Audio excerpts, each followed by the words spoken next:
अस्सलाम वालेकुम dear students, I hope you are fine.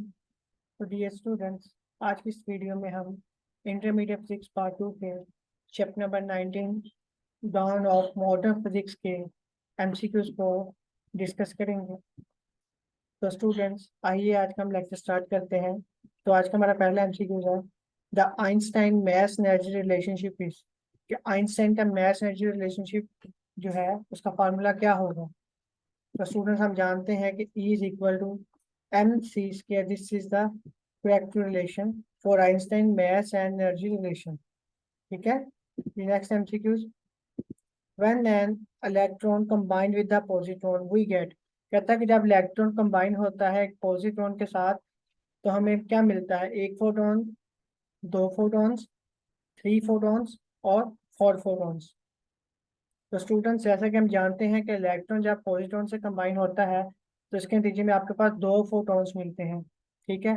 This is actually the annihilation of matter. ठीक है, इसकी डेफिनेशन है। तो two photons is the correct option. So question number 2 is B option is the correct option. जी next,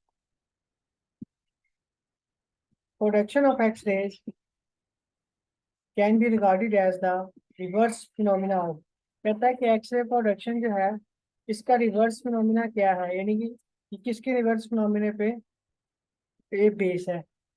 तो students, हमने पढ़ा था कि photoelectric effect is the reverse process of production of X rays, या एक्सरेज का जो रिवर्स फिनोमिना है वो फोटोइलेक्ट्रिक इफेक्ट है। तो क्वेश्चन नंबर 3 क्वेश्चन क्या है, B. The radius of atom is of the order of, तो स्टूडेंट्स हमने पढ़ा था कि रेडियस ऑफ एटम जो होता है इसका ऑर्डर कितना होता है, 1 angstrom.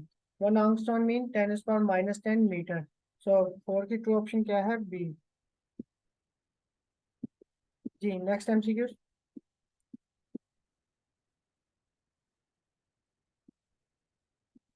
In 1905 the special theory of relativity was proposed by, कि 1905 में जो स्पेशल थ्योरी ऑफ रिलेटिविटी है ये किसने प्रपोज की थी, मैक्सवेल ने, डी ब्रोगली ने, बोर्स ने या आइंस्टाइन ने। तो स्टूडेंट्स, हम जानते हैं कि जो स्पेशल थ्योरी ऑफ रिलेटिविटी है 1905 में आइंस्टाइन ने प्रपोज की थी। ठीक है। Next MCQ, neutron was discovered in 1932, कि न्यूट्रॉन्स डिस्कवर हुआ था 1932 में बाय किसने किया था, बोहर्स ने, चैडविक ने, डिराक ने या फर्मी ने। तो हमने पढ़ा था कि जेम्स चैडविक ने 1932 में जो है न्यूट्रॉन को डिस्कवर किया था। ठीक है। So Chadwick is the correct option. जी next MCQ, MCQ number 7, the rest mass of photon is, कि फोटोन का रेस्ट मास क्या होता है। ये बहुत इंपॉर्टेंट एमसीक्यूज है और बहुत ही इजी एमसीक्यूज है। Rest mass of photon is infinity, zero, H F या एम सी स्क्वायर। तो स्टूडेंट्स, हमने पढ़ा था कि फोटोन जो है ये लाइट की वेलोसिटी से मूव करते हैं। ठीक है। तो इनका जो रेस्ट मास होगा वो क्या होगा, जीरो होगा। ठीक है। आप जो आपके पास फार्मूला है M is equal to M not into 1 - v² / c², इसमें अगर आप v बराबर सी पुट करेंगे तो यहाँ से अगर आप एम नोट की वैल्यू निकालेंगे तो एम नोट जो है रेस्ट मैस है। ठीक है। तो रेस्ट मैस की वैल्यू क्या आ जाएगी, जीरो। ठीक है। जी next MCQ, at maximum component shift in the wavelength of a scattered photon भी लगता है, कहता है कि मैक्सिमम कॉम्पोनेंट शिफ्ट जो है वेवलेंथ में स्कैटर्ड फोटोन का अक्कर होता है किस एंगल पे, 0 डिग्री, 45 डिग्री, 90 डिग्री या 180 डिग्री। तो स्टूडेंट्स, हमारे पास कॉम्पोनेंट शिफ्ट का फार्मूला क्या था कि delta lambda is equal to H/m0c। ये फार्मूला ध्यान में रखिएगा। ठीक है। ये फार्मूला बहुत इंपॉर्टेंट है, डिफरेंट एंगल्स पे पूछा जाता है। H/m0c और आगे फिर ब्रैकेट में 1 माइनस कोज ऑफ उसके एंगल, इसका एंगल थीटा। तो this is the component shift, delta lambda is the shift in wavelength. H/m0c क्या है, this is actually the dimension of length, this is constant, H भी constant है, सी भी constant है, am not भी आपके पास क्या है, कांस्टेंट। अब देखिएगा कोस थीटा मैक्सिमम वैल्यू किस पे देता है, आप जानते हैं कोस जीरो पे मैक्सिमम वैल्यू देता है। जब आप कोस जीरो पे यहाँ जीरो पुट करेंगे तो कोस जीरो क्या आ जाएगा, 1, तो 1 - 1 क्या आ जाएगा, जीरो। यानी कि ये मिनिमम वैल्यू दे रहा है डेल्टा लैम्डा की। 45 पे क्या हो जाएगा 1/√2। 90 पे क्या हो जाएगा कोस 90 पे हो जाएगा 0। तो H/m0c देगा। हमें पूछा गया है मैक्सिमम, तो जब 180 की वैल्यू पुट करेंगे यहाँ पे, तो 180 की वैल्यू पे कोस 180 होता है -1। तो -1 माइनस +1, तो 1 + 1 2। 2H/m0c, this is the maximum wavelength shift. तो true option is option number D is the true option. ठीक है, यानी कि 180 पे आपको मैक्सिमम जो है मैक्सिमम कॉम्पोनेंट शिफ्ट मिलेगा। ठीक है, ये फार्मूला आप ध्यान में रखिएगा। जी नेक्स्ट एमसीक्यू। नेक्स्ट एमसीक्यू है Davisson and German experiment indicates कि डेविसन एंड जर्मन एक्सपेरिमेंट ने इंडिकेट किया था क्या, इंटरफेरेंस, पोलराइजेशन, इलेक्ट्रॉन डिफ्रैक्शन या डिफ्रैक्शन। तो स्टूडेंट्स हम जानते हैं कि जो डेविसन जर्मन एक्सपेरिमेंट था ये एक्चुअली में इलेक्ट्रॉन डिफ्रैक्शन को शो करता था। ठीक है, इंडिकेट करता था, यानी कि diffraction is the property of wave, wave nature को ये इंडिकेट करता था। ठीक है जी। तो नेक्स्ट एमसीक्यू है जी, a positron is a particle having mass equal to proton, charge electron to charge equal to electron, या equal mass plus opposite charge to electron, या मैस इक्वल टू प्रोटॉन। तो students अभी मैंने आपको बताया था कि जो पॉजिट्रॉन है ये एक्चुअली में एंटी पार्टिकल है इलेक्ट्रॉन का। इसका मैस तो इलेक्ट्रॉन के मैस के बराबर होता है, लेकिन चार्ज जो है ऑपोजिट और इक्वल होता है। तो option C is the correct option. 10 की ऑप्शन सी है। इन Compton scattering the Compton shift wavelength will be equal to Compton wavelength। ये भी मैंने आपको एक फार्मूला बताया था जी, ये वाला फार्मूला कि डेल्टा लैम्डा क्या है कॉम्पटन शिफ्ट, और H/m0c क्या है कॉम्पटन वेवलेंथ। कहता है कि ये डेल्टा लैम्डा और H/m0c कब बराबर होंगे, इफ स्कैटरिंग एंगल इज, अगर स्कैटरिंग एंगल क्या हो। तो स्टूडेंट्स याद रखिएगा, अगर मैं ये वाला फैक्टर अगर जीरो कर दूं, कोस थीटा वाला फैक्टर जीरो कर दूं, तो ये 1 × H/m0c बराबर आ जाएगा डेल्टा लैम्डा के। ठीक है, तो ये कब होगा, कोस जीरो हमेशा होता है 90 डिग्री पे। ठीक है, अगर मैं यहाँ पे कोस थीटा की वैल्यू में थीटा जो है 90 डिग्री पुट कर दूं, तो कोस 90 हो जाएगा 0। जब कोस 90 0 हो जाएगा, तो हमारे पास जो डेल्टा लैम्डा है ये H/m0c के बराबर हो जाएगा। सो क्वेश्चन नंबर 11 की ट्रू ऑप्शन क्या है 90 डिग्री। ठीक है, फार्मूला बहुत इंपॉर्टेंट है, फार्मूला को ध्यान में रखिएगा। Units of Planck constant. तो students unit of Planck constant क्या होता है, तो हमने पढ़ा था कि प्लांक कांस्टेंट जो है इसका यूनिट वही होता है जो एंगुलर मोमेंटम का होता है, जूल सेकंड। ठीक है, joule second is the unit of Planck constant. So 12 option की क्या तो ऑप्शन है B. Which one is more energetic, इनमें से सबसे ज्यादा एनर्जेटिक कौन से होते हैं।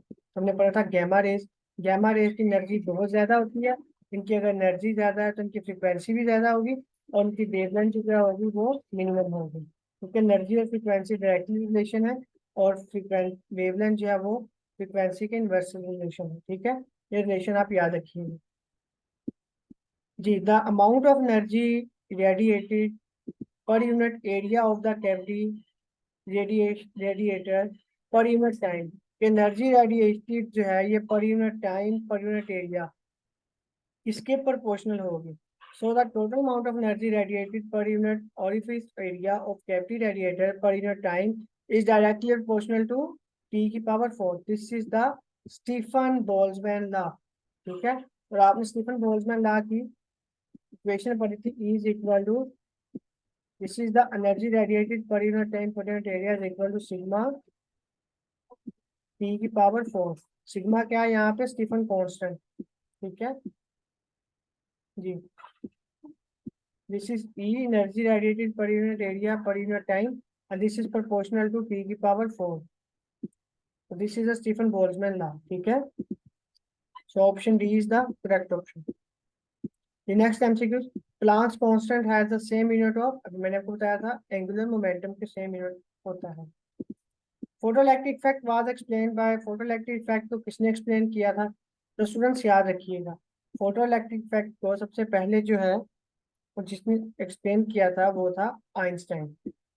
ठीक है, डिस्कवर हेनरिच हर्ट्ज ने किया था, लेकिन इसको एक्सप्लेन जो है आइंस्टाइन ने किया था। ठीक है, 16 क्वेश्चन क्या है बी। जी 17 all motions are absolute uniform relative या वेरिएबल। तो हमने पढ़ा था कि ऑल मोशंस जो होती हैं वो रिलेटिव होती हैं, ठीक है, यानी कि रेस्ट ऑन मोशन की हालत भी रिलेटिव ही होती है। The rest mass energy of electron in mega electron volt, कि रेस्ट मास एनर्जी इलेक्ट्रॉन की मेगा इलेक्ट्रॉन वोल्ट में किसके बराबर होती है? तो स्टूडेंट्स हमने डिफरेंट पढ़े थे कि rest mass energy of electron, rest mass energy of proton, rest mass energy of neutron. तो यहाँ पे इलेक्ट्रॉन का पूछा गया है, हम जानते हैं कि 0.5 मेगा इलेक्ट्रॉन वोल्ट जो है रेस्ट मास एनर्जी होती है किसकी? इलेक्ट्रॉन की। सो 18 की ट्रू ऑप्शन है ए। ये नेक्स्ट एमसीक्यू कहता है कि an observer shoot parallel to a metre stick at a very high speed, ठीक है। रिलेटिविस्टिक, रिलेटिविस्टिक मीन के जो मूव कर रही है वो स्पीड ऑफ लाइट को अप्रोच कर रही है, उसकी speed. And finds the length of the metre stick, कहता है कि मीटर स्टिक की लेंथ क्या होगी? तो स्टूडेंट्स हमने पढ़ा था कि जब भी कोई बॉडी स्पीड ऑफ लाइट से मूव करती है तो उसकी लेंथ क्या हो जाती है? कॉन्ट्रैक्ट हो जाती है, यानी कि लेस लेंथ उसकी लेस देन हो जाएगी एक्चुअल लेंथ से। एक्चुअल लेंथ मीन जो रेस्ट में लेंथ थी। तो देखिए यहाँ पे कहता है कि जो हमारे पास लेंथ थी वो कितनी थी? मीटर स्टिक की लेंथ थी 1 मीटर, ठीक है। जब वो स्पीड ऑफ लाइट से मूव करेगी या रिलेटिविस्टिक स्पीड होगी तो लिहाजा उसकी जो लेंथ होगी वो कॉन्ट्रैक्ट हो जाएगी। लेंथ कॉन्ट्रैक्शन में पढ़ा था, तो इसकी ट्रू ऑप्शन क्या है? B, less than 1 metre. कि लेंथ मीटर स्टिक की क्या होगी? 1 मीटर से लेस कम होगी। The linear momentum of a photon, तो लीनियर मोमेंटम ऑफ फोटोन क्या होता है स्टूडेंट? हमने पढ़ा था E is equal to P C, ठीक है। E is equal to P C, ये फार्मूले याद रखिएगा। और इसी के साथ हमने E की वैल्यू भी पढ़ी थी, E किसके बराबर होता है? H F. E किसके बराबर होता है? एच एफ के। प्लांक्स फार्मूला आपको याद होगा। अब यहाँ से अगर आप P निकालते हैं तो इस C को यहाँ से इधर डिवाइड कर दें, ठीक है। तो ये क्या आ जाएगा? P is equal to H F over C. So option C is the correct option, ठीक है। इन दोनों फार्मूलों को कंपेयर करके हमने एक नया रिलेशन निकाला, this is the option C, ठीक है। डी ने मोमेंटम फोटोन का, क्योंकि फोटोन स्पीड ऑफ लाइट से मूव करता है तो इसलिए H F over C is the true option. Photon with energy greater than 1.02 mega electron volt can interact with matter. तो स्टूडेंट्स हमने स्टडी के दौरान पढ़ा था कि डिफरेंट एनर्जी रेंज में डिफरेंट इफेक्ट्स होते हैं। तो जब एनर्जी आपकी 1.02 मेगा इलेक्ट्रॉन वोल्ट से ज़्यादा होगी तो उसके नतीजे में जो आपके पास इंटरेक्ट होगा मैटर का, वो आपके पास कौन सा होगा? पेयर प्रोडक्शन, ठीक है।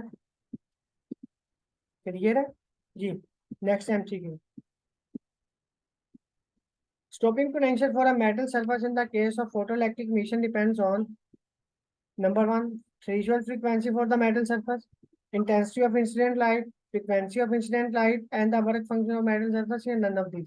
So true option is frequency of incident light and the work function of metal surface. इस पे स्टॉपिंग पोटेंशियल डिपेंड करता है, जबकि इंटेंसिटी पे ये डिपेंड नहीं करता है। नीचे मैंने एक रिमार्क लिखा हुआ है, the stopping potential depends on the frequency of incident light and nature of the metal material for a given frequency of incident light it is independent of intensity. ये इंटेंसिटी पे इंडिपेंडेंट होगा। याद रखें intensity actually क्या है, कि कितने ज्यादा इलेक्ट्रॉन जो हैं वो मीट होंगे, ठीक है। अगर तादाद की बात की जाए कितने नंबर ऑफ इलेक्ट्रॉन्स मीट होंगे तो वो इंटेंसिटी पे डिपेंड करता है। जबकि जो स्टॉपिंग पोटेंशियल है ये आपका फ्रीक्वेंसी ऑफ इंसिडेंट लाइट या work function of metal surface, इन दोनों पे डिपेंड करता है, ठीक है जी। 23, as a temperature of black body is raise the wavelength corresponding to intensity, maximum intensity shift towards longer wavelength, shift towards shorter wavelength, remain same, या shift towards shorter as well as longer wavelength। तो उसमें हमने पढ़ा था एक formula कि lambda जो है, वेवलेंथ जो है, ये इन्वर्सली प्रोपोर्शनल है किसके? एब्सोल्यूट टेम्परेचर के, ठीक है। जैसे टेम्परेचर बढ़ाएंगे, जैसे जैसे आप टेम्परेचर बढ़ाएंगे तो वेवलेंथ जो है वो कम होगी, यानी कि जो आपकी मैक्सिमम इंटेंसिटी की पीक होगी, अगर आप कहते हैं कि टेम्परेचर ब्लैक बॉडी का आप बढ़ाते हैं तो उसके नतीजे में जो मैक्सिमम इंटेंसिटी पीक होगी शिफ्ट करेगी टुवर्ड्स द शॉर्टर वेवलेंथ, ठीक है। ये आपने ग्राफ भी देखा था, ग्राफ में भी ये चीज क्लियरली दिखाई गई है बुक में। सो ट्रू ऑप्शन क्या है यहाँ पे? Shift towards the shorter wavelength जब आप टेम्परेचर ब्लैक बॉडी का इंक्रीज करते हैं। The next MCQ, the name of a photon for a quantum light was proposed by Ampere, Planck, Thomson या Einstein। तो स्टूडेंट्स हमने पढ़ा था कि जो फोटोन का क्वांटम ऑफ लाइट, ये सबसे पहले किसने कहा था? आइंस्टाइन ने। ठीक है। अब photon is the unit of energy, photon energy का यूनिट है? नहीं। Photon is positive charge particle है? नहीं। पैकेट ऑफ इलेक्ट्रोमैग्नेटिक रेडिएशन है? यस। यूनिट ऑफ वेवलेंथ है? फोटोन वेवलेंथ यूनिट नहीं है, बल्कि फोटोन जो एक्चुअली में क्वांटाइजेशन ऑफ एनर्जी है। ठीक है, एनर्जी वेव पैकेट्स हैं। So packets of electromagnetic radiation is a photon. ठीक है जी। नेक्स्ट एमसीक्यू क्या है जी? The light of a suitable frequency falls on the metal surface eject electron. This is called photoelectric effect, and these electrons is called photoelectrons. So, definition of photoelectric effect. Next MCQ is the minimum energy needed for a create a electron positron pair. Electron positron pair को, ठीक है, यानी कि pair production कब होगा? जब minimum energy कितनी होगी? तो हमने भी पढ़ा था कि 1.02 मेगा इलेक्ट्रॉन वोल्ट। ठीक है, 27 के ऑप्शन क्या है? B. Davisson German experiment dash indicate in their experiment, क्या इन्होंने इंडिकेट किया था? Diffraction of electron.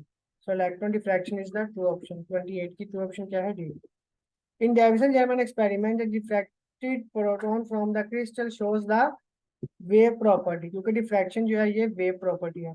डिफ्रैक्शन और इंटरफ्रेंस ये दोनों क्या है? वेव प्रॉपर्टी देते हैं। ठीक है। सो 29 के ऑप्शन क्या है? B. Next MCQ, in electron microscope the electric and magnetic field are used as. Students यहाँ पूछा गया है कि इलेक्ट्रॉन माइक्रोस्कोप में इलेक्ट्रिक और मैग्नेटिक फील्ड को आप यूज करते हैं कैसे? तो हमने पढ़ा था कि इलेक्ट्रिक और मैग्नेटिक फील्ड जो है इसको कन्वर्ट सोर्स करती है इलेक्ट्रॉन्स को। नीचे रिमार्क देखिएगा, electromagnetic, it is a lens, ये एक लेंस है which is used to convert the electron beam, जो कि इलेक्ट्रॉन बीम को कन्वर्ट करता है। It is generally made up of solenoid या सोलिनॉइड पर बना होता है। wire that remain connected with the magnetic pole within which in turn create a strong magnetic field, जो कि strong magnetic field जो है उसको create करता है। It can be seen used in the modern day instruments such as electron microscope. So ये जो इसकी ट्रू ऑप्शन क्या है कि इलेक्ट्रॉन सोर्स को, इलेक्ट्रॉन के सोर्स को कन्वर्ट करती है इलेक्ट्रॉन माइक्रोस्कोप में इलेक्ट्रिक और मैग्नेटिक फील्ड। जी 31 ऑप्शन क्या है? जी 31 एमसीक्यू देखिए, the uncertainty in momentum and position is due to the property of matter and radiation. Matter और रेडिएशन की प्रॉपर्टी की वजह से जो है अनसर्टेनिटी आती है पोजीशन और मोमेंटम में। Next MCQ, the energy radiated is directly proportional to the fourth power of Kelvin temperature, is called Stefan Boltzmann law, E is equal to sigma T की पावर 4। ठीक है, तो ये क्या था? Stefan law. This is the true option. जी next MCQ, the anti particle of electron is, तो हमने भी पढ़ा था एंटी पार्टिकल इलेक्ट्रॉन का क्या होता है?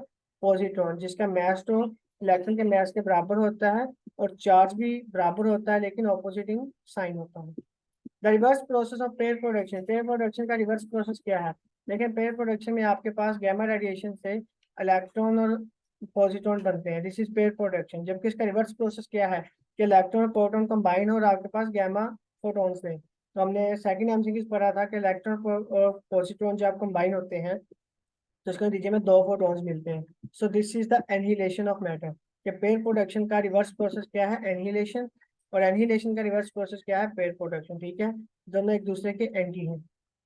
जी next MCQ 35, the decrease in wavelength with speed was explained by, कि wavelength, sorry, decrease in length with speed was explained by, कि लेंथ डिक्रीज होती है स्पीड के बढ़ने से, किसने किया था? ये आइंस्टाइन ने बताया सबसे पहले स्पेशल थ्योरी ऑफ रिलेटिविटी में। ठीक है, कि जैसे आप स्पीड बढ़ाते हैं और अगर स्पीड ऑफ लाइट को अप्रोच करती है तो उसकी लेंथ जो है डिक्रीज होगी, this is the length contraction. Next MCQ दोबारा रिपीट हो गया है, all motion in the universe are relative. ठीक है, देयर इज रिलेटिव इक्वेशन। 36 के ऑप्शन क्या है? D. Next MCQ, pair production can not be possible in air, vacuum, glass या वाटर। तो स्टूडेंट्स हमने एक शॉर्ट क्वेश्चन भी पढ़ा था कि पेयर प्रोडक्शन जो है ये वैक्यूम में पॉसिबल नहीं होता। क्यों नहीं होता? क्योंकि एनर्जी और मोमेंटम कंजर्वेशन वहां होल्ड नहीं करती। ठीक है जी। Next MCQ, minimum energy required for pair production, pair production के लिए मिनिमम एनर्जी कितनी रिक्वायर्ड होती है? 10.2 mega electron volt, 1.02 mega electron volt या 102 मेगा इलेक्ट्रॉन वोल्ट या नहीं? तो हमने पढ़ा था कि 1.02 मेगा इलेक्ट्रॉन वोल्ट ये जो है मिनिमम एनर्जी है जो कि रिक्वायर्ड होती है पेयर प्रोडक्शन के टेक प्लेस करने के लिए। 38 के ऑप्शन क्या है? बी। जी the relation lambda maximum T is equal to constant is called, ये जो मैंने आपको फार्मूला बताया था कि lambda maximum universal proportional to T, this is actually the Wien's law. ये शॉर्टर वेवलेंथ के लिए यूज होता है, ठीक है। 39 की क्या है, ए ऑप्शन, कि जैसे जैसे आप टेम्परेचर बढ़ाते हैं तो वेवलेंथ क्या होगी, डिक्रीज होगी, यानी कि लैम्डा मैक्सिमम की जो पीक होगी वो टुवर्ड्स शिफ्ट होगी टुवर्ड्स शॉर्टर वेवलेंथ की तरफ, और दोनों का प्रोडक्ट क्या होगा, कांस्टेंट होगा, ठीक है। सो 39 की ऑप्शन क्या है, A. Next MCQ, a quantity 1 minus B square over C square is always greater than one, less than one, equal to one, या नन ऑफ दिस। तो हमने पढ़ा था कि ये जो क्वांटिटी है ये लेस देन वन था, ठीक है। 1 - b² और c² ये क्वांटिटी क्या आती है, less than one. This is the important MCQ. Next, who gave the idea of matter wave, किसने मैटर वेव का आइडिया दिया था, डी ब्रोगली ने, ठीक है। डी ब्रोगली ने कहा था कि लैम्डा बराबर होता है एच ओवर एम बी, कि जो आपके पास लाइट है ये ड्यूल नेचर रखती है, ठीक है, पार्टिकल भी और वेव भी, ठीक है। और आपको फार्मूला याद होगा, lambda is equal to H over M B, या lambda is equal to H over P. This is the wavelength of matter wave. Clear है। 41 के ऑप्शन क्या है, A. The Stefan Boltzmann constant has the value of, the Stefan Boltzmann constant जो हम पढ़ते थे is equal to sigma T four, और sigma जिसे बोल्ट्जमैन कांस्टेंट कहते हैं, स्टीफन बोल्ट्जमैन कांस्टेंट की वैल्यू क्या होगी। तो हमने पढ़ा था कि 5.67 × 10⁻⁸ वाट पर मीटर स्क्वायर पर केल्विन की 4 watt per metre square, this is the actually the energy per unit time per unit area unit, और kelvin 4 this is actually the temperature के बराबर 4। और आप जानते हैं ई बराबर किसके था, ई बराबर था सिग्मा टी 4 के, ठीक है। ई किसके बराबर था, सिग्मा टी 4 के। ये देखें, ई बराबर था सिग्मा टी 4, सिग्मा की वैल्यू निकालनी है तो E divided by D power 4। तो ई क्या है, energy radiated per unit time per unit area. तो एनर्जी पर यूनिट टाइम होता है, पावर का यूनिट वो होता है वाट, एरिया का यूनिट हो जाएगा, एरिया डिवाइड हो रहा है तो आ जाएगा मीटर की पावर -2।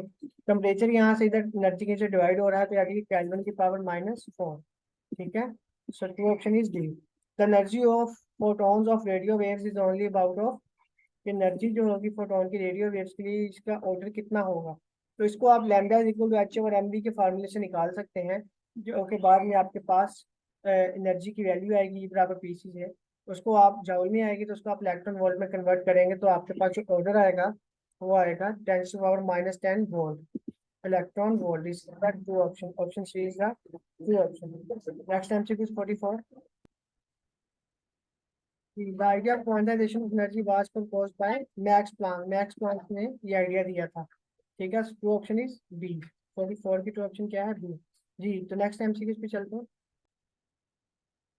नेक्स्ट एमसीक्यू का एप्लीकेशन ऑफ फोटोइलेक्ट्रिक इफेक्ट। तो फोटोइलेक्ट्रिक इफेक्ट की एप्लीकेशन क्या है, हमने पढ़ा था photo cell. This is the application of photoelectric effect.